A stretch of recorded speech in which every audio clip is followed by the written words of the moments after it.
So as I was saying, you have these novels, and if a movie producing or film producing company finds a potential in it, they sort of pay for the rights to put it on, to make a movie out of it, or make movies, or rather drama series out of it. So that was what Princess Agent was. I hadn't read it, and I don't think I want to read it. I think I prefer watching it than reading it, So yeah. So there is this story in it. There are many stories in it, but there are also major stories in it. Now, it's about a girl whose mom was good trouble, let's put it that way, for the powers that were at the time, and she was killed because she was good trouble. Good trouble in the sense that, the policies that they had at that time, where that allowed them to have slaves or just enslave people just for the heck of it, she was against those things. So she was like a Robin Hood of some sort, but a much more organized one. For the government, or for the powers that were, she was like a terrorist, right? Because she was strong, she was powerful, like one of the most powerful. But she used hers to protect and defend innocent lives. The only people that are afraid of her are those who just use power to oppress people and to rob people, of their goods, and just use people. And they're not comfortable with her, smuggling. No, you can't do that. She's gonna go for you. And of course, you cannot stop people who are doing bad without a fight. And so they've not won a fight with her, so obviously they wanted to kill her, and it seemed like they succeeded in killing her. Although with the way the movie or the drama series was written, I won't be surprised if the mother is still alive, but we don't know that. But that the story so far said she was killed. And so she had a daughter, and she transferred most of her powers, like her, I don't know how to put it, a sort of spiritual power, I believe, to her daughter. So, but somehow her daughter was also hunted for. So everybody was looking for her. So yeah, she fell into the very things her mother was fighting against, slavery.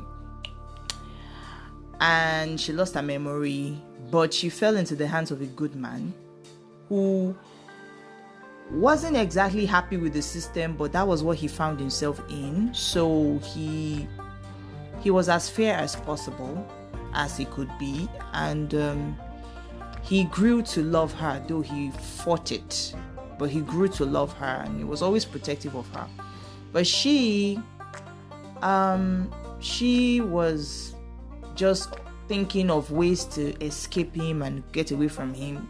Obviously, who would want to be that?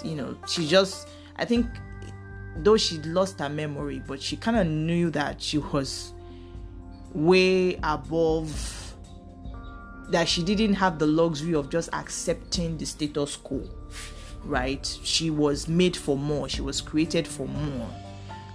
And so she was always, her learning, like she had to relearn everything, because she forgot everything she knew.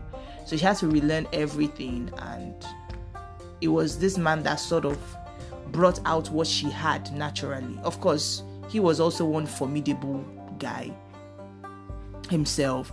So he trained her, right? So she learned afresh But because she had background knowledge that she wasn't even aware of, she learned fast.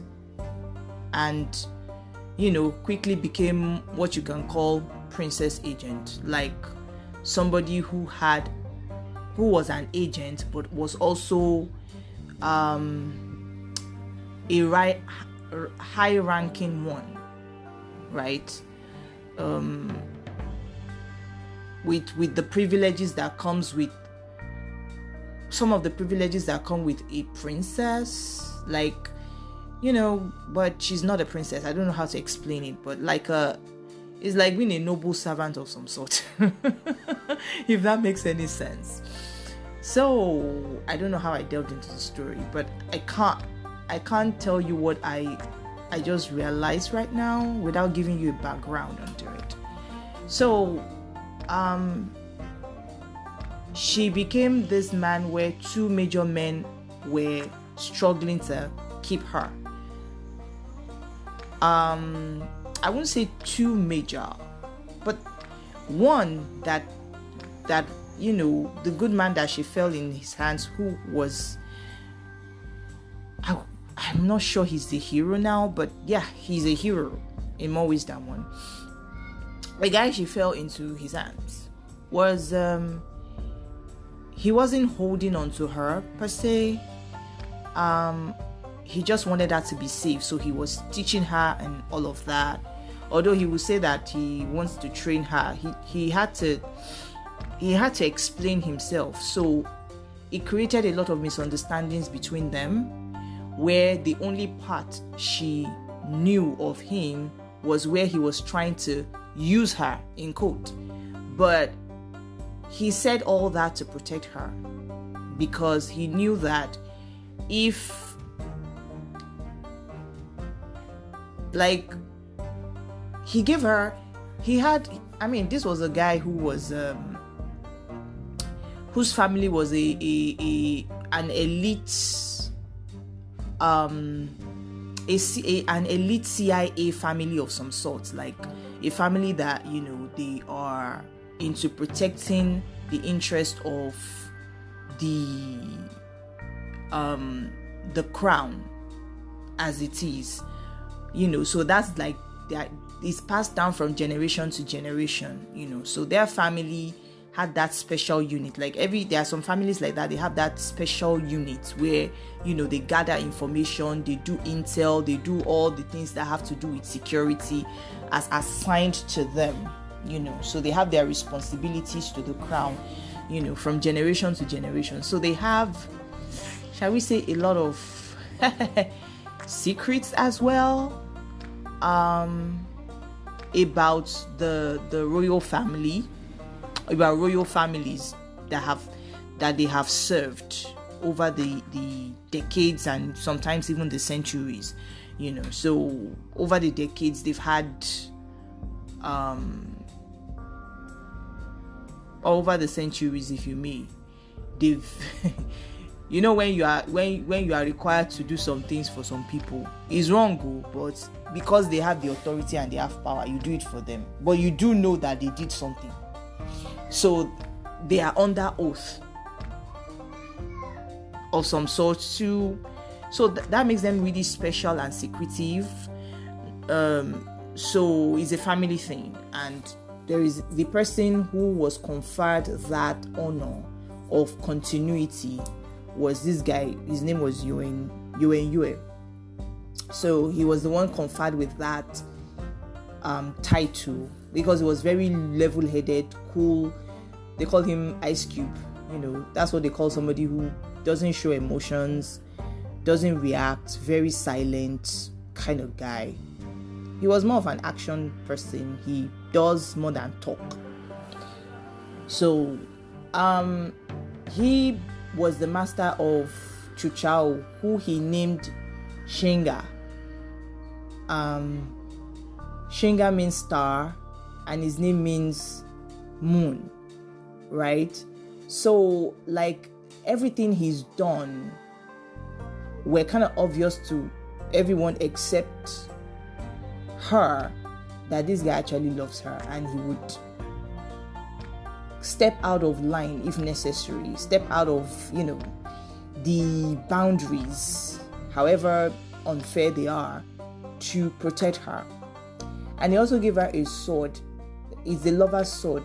Like, he had the one for the man, and he gave her the one for the male.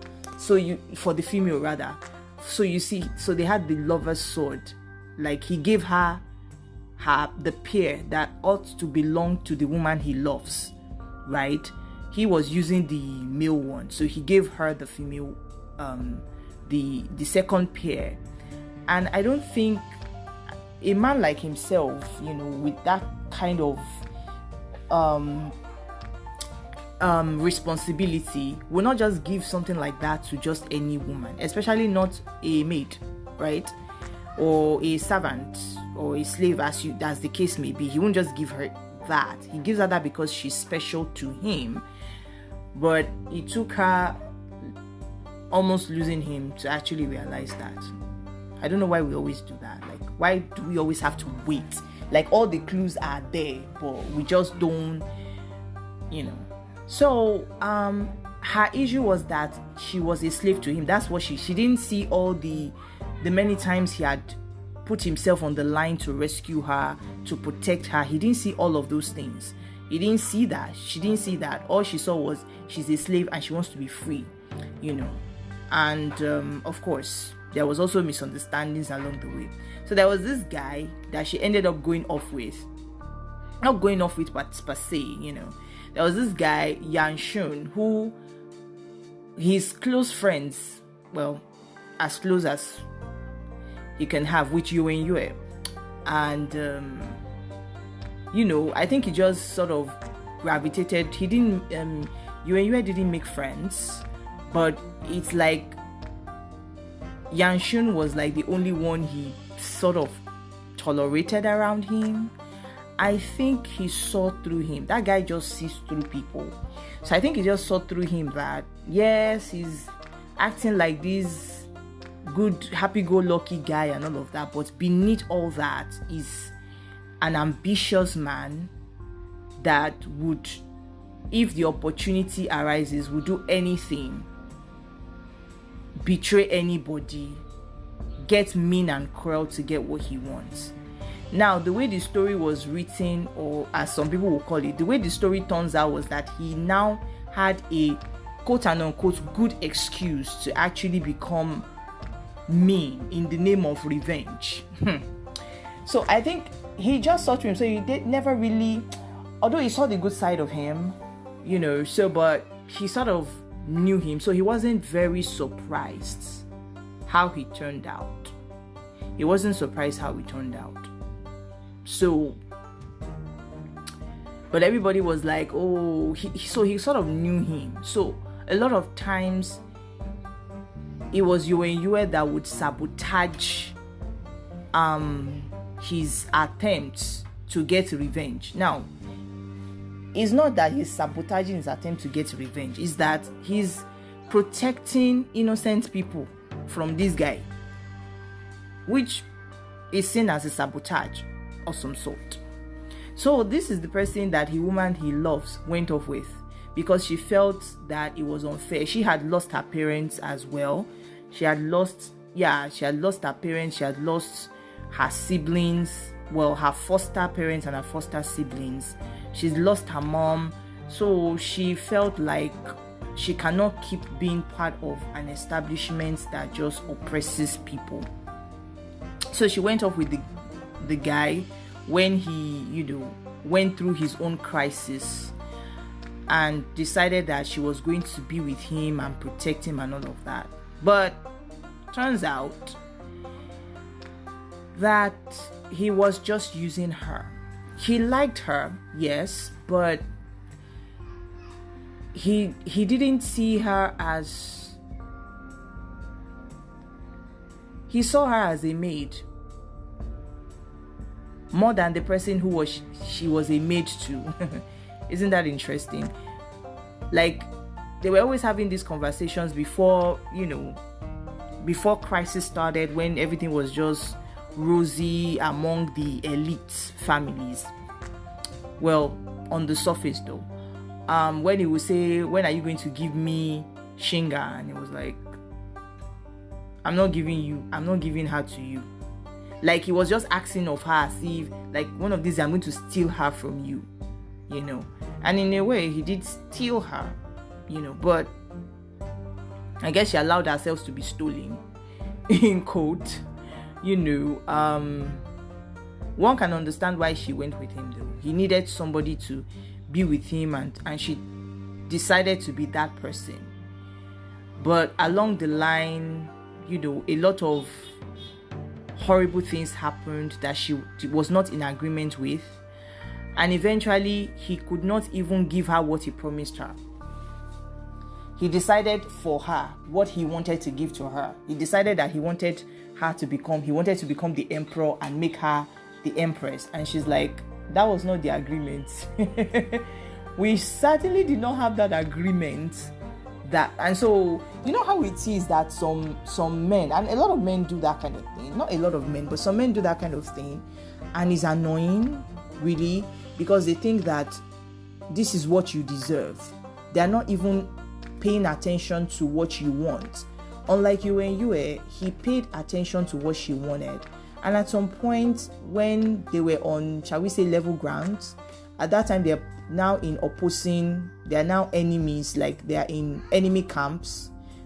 Their camps are against each other, so to speak. Like, one is against the state and the other is a general of the state. Like, her master had become the general of the state, but they always met, and he never arrested her or anything. Yeah, he would act like he wanted to, just to test her skills, to make sure that she was still sharp. But usually they meet, they talk, and they go their separate ways again. And he's supposed to, like, have her arrested and hand her to the government. But he doesn't do that because I think he feels it's unfair, for one. And that if they meet on the battlefield, maybe he might have to do that. But he always protected her as well. Like, when he knows she's in trouble, he will go incognito, although people always know that it's him. So, but they can't prove it, but they know it's him. So if they can prove that he was not where he was supposed to be at the time where she was in trouble, they can always just punish him, and he will just take it gladly. But they can't really prove, because he knows how to cover his tracks. But he always, you know, protected her and all of that. Whereas Yan Shun was about, you know, protecting his, like, it was about revenge only. And so a lot of the things that Shinga's mom stood for and died for, really, that she also believed in, she ended up becoming a part of the very thing that she was fighting against. Like unfairness, like just killing people just to get to who you want and that sort of thing. She invariably became part of it, which means that she was following Yan Shu. She was working for him or with him. Well, she thought she was working with him, but it turns out that she was just working for him. And, you know, Yue doesn't talk much, right? So he tried to warn her, like, he has changed, you know. I mean, like, he's not who he used to be. Like, so what she's doing is grooming a tiger that will eat her up. He didn't want to, like, badmouth his old friend, but at the same time, he didn't want to also hurt her. He wanted her to have her choice, but he wanted her to make sure that she's making an informed decision on that. And at some point, you know, her life was in danger. Her supposed partner in independence, who happened to just be a man going after his own revenge and ambition, was just, you know, wreaking havoc everywhere, and she was practically fighting for her life.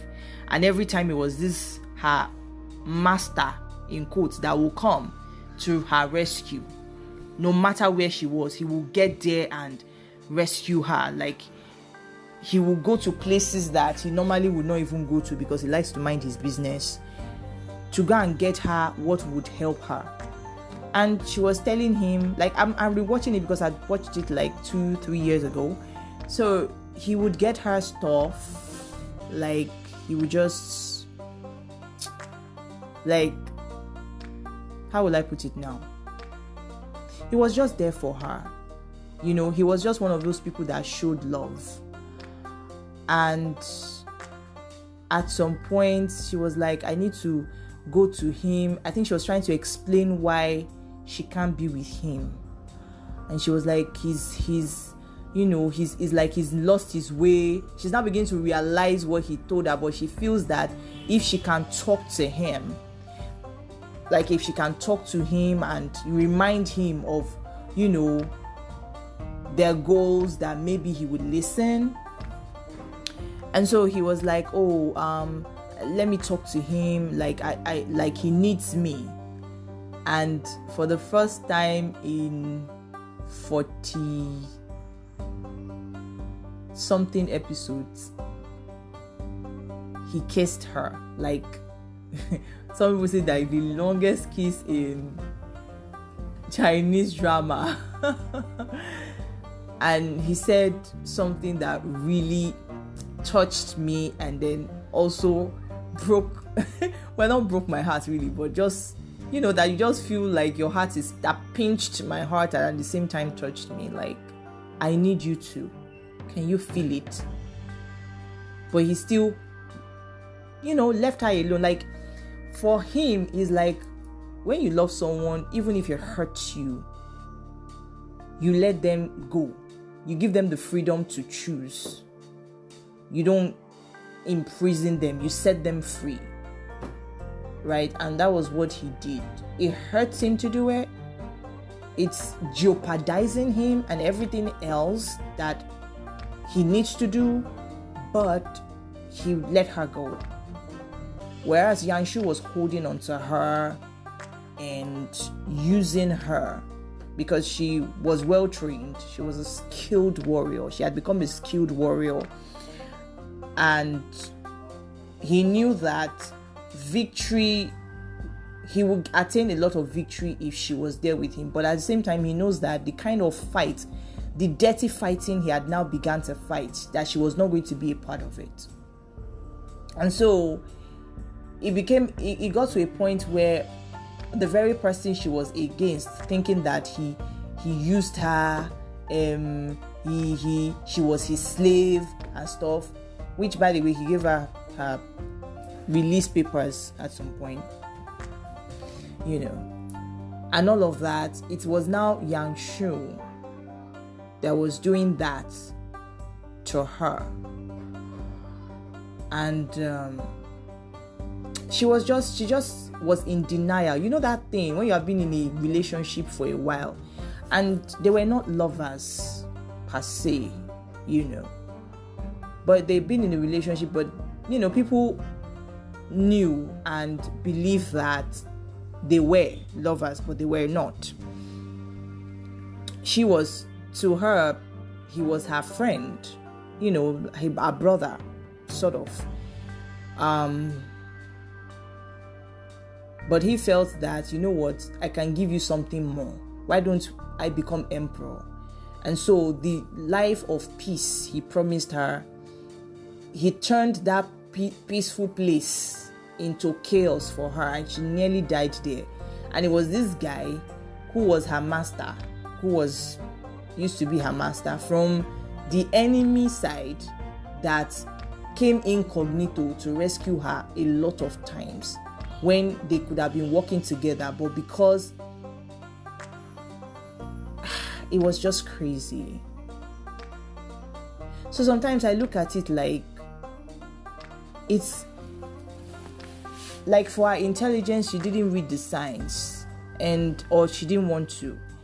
And I just look at it like, sometimes you look at people and you just look at the titles you have, or how other people see you too, or whatever. But you're not looking at the everyday thing the person is doing, how the things that they do. You know, there's this bell, like some sort of a bell they put on slaves, right? And they have grades and categories. They even get promoted even in the rank of slaves. And she got into the silver level. He could have ordered it, like, just, they have it already made. He could have just picked one and given it to her.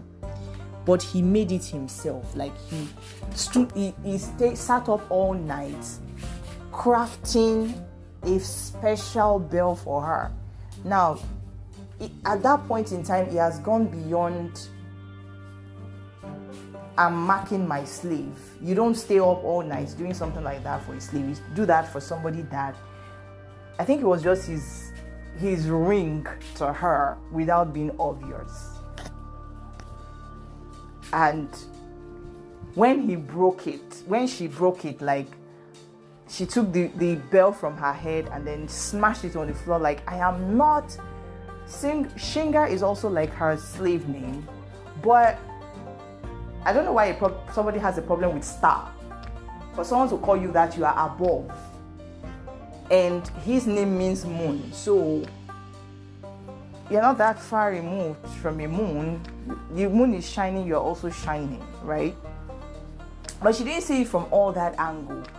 And I get it, the struggle was real. A lot was going on around them. So, like, it was tough for her to make a decision. And one of her friends told her that whatever decision you make, you will have to give up everything else for it. And practically she did. And it was a very painful one, because she realized that the road she followed only led to destruction. A road that has tried to destroy her for so long, but it destroyed more people. Like, the very people that she wanted to protect got destroyed on the road she took. And then the one person that was always there for her was ambushed. They knew that this guy was that good. You cannot just catch him like that. So they knew that if he can frame a lie that she was in danger, he will go there. He knew it was a trap, but he's like, what if it is not? Only for it to end up being a trap. And he went there and he was ambushed, and it was a horrid sight to watch. It was very emotional, and that was where it sort of ended. But that's where they ended it, but that's not where it ended. In the story, it was much more than that. She thought he was dead, and she stopped following Yanshu, though he tried to blackmail her. Then they met again and all that. So if you want to read the story, just go search online Princess Agent novel or The Legend of Chu Chao, right? So you can go and search it and read if you want. But yeah, that was that though. Quite interesting, very intense, but I think that what I learned from that is, don't wait until you lose something before you realize how valuable it is. Like, follow the signs. If you see that somebody is always looking out for you, right, I think it is your place to protect that person, because if you don't, you will regret it. His enemies will use you, and you will never be able to forgive yourself for that. His enemies will use you to destroy this person. They know that you are his weakness, right? Or you are their weakness. So they know that they can't hear that you are in trouble. They are there to want to save you. So the next thing they will do is set a trap for the person. And you will not be able to live with yourself on that. Like, for the first time, she wept. Like, the way she wept bitterly. And he was still telling her to go, because he was used to her leaving, right? He's resolved that, well, maybe he will never have her, but at least he will spend his life making sure that she's fine and she's well. And so he realized that she was in danger too, even though he was practically dying. And it was like, go from here. And she was like, for the first time, she said, no, I'm not going. I will never leave you again. I'm like, well, it doesn't look like this man is going to survive it. I don't think I will watch that last part. I think everybody who watched this wept. Most probably some of us went into mini depression.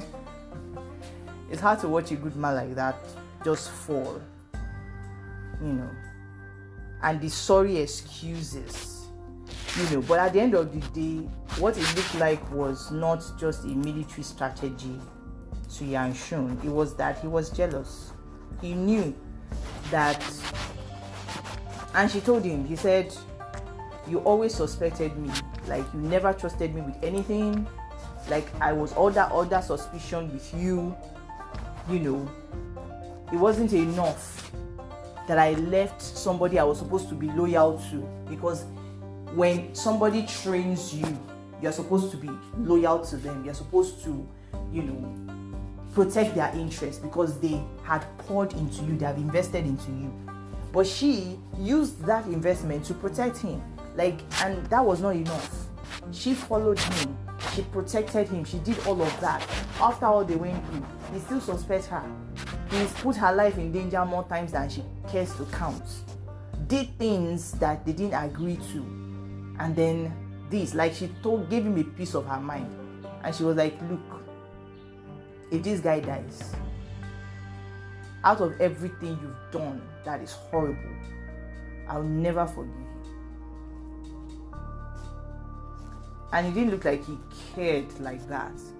So when he saw her standing up for him and protecting him, he was enraged. And that was when I realized that he was jealous. He knew that he didn't have her heart. He had her loyalty, but he did not have her heart. She loves him, but she loves her master, like Yue, that she loves him, but she chose to be with Yang Shun. You love someone, but you choose to be with someone else. She didn't really know. She was in denial until she was losing the man. I can't believe I was talking for 35 minutes over this. If there's anything I learned from these stories, is that you should learn to love is alright if you don't insist on where to put it. For me, I would rather reciprocate from what I've learned so far. I'd rather reciprocate a love given me than be with somebody out of, they need me, and so on and so forth. No, I would rather be with someone that loves me, that puts themselves on the line for me. I would rather return their love than to just make another choice. Because at the end of the day, whatever choice I make that doesn't choose them, it will be me just setting up my benefactor to being destroyed, and that is something I don't think I can live with. Alright, that's it for now. Until next episode, shalom.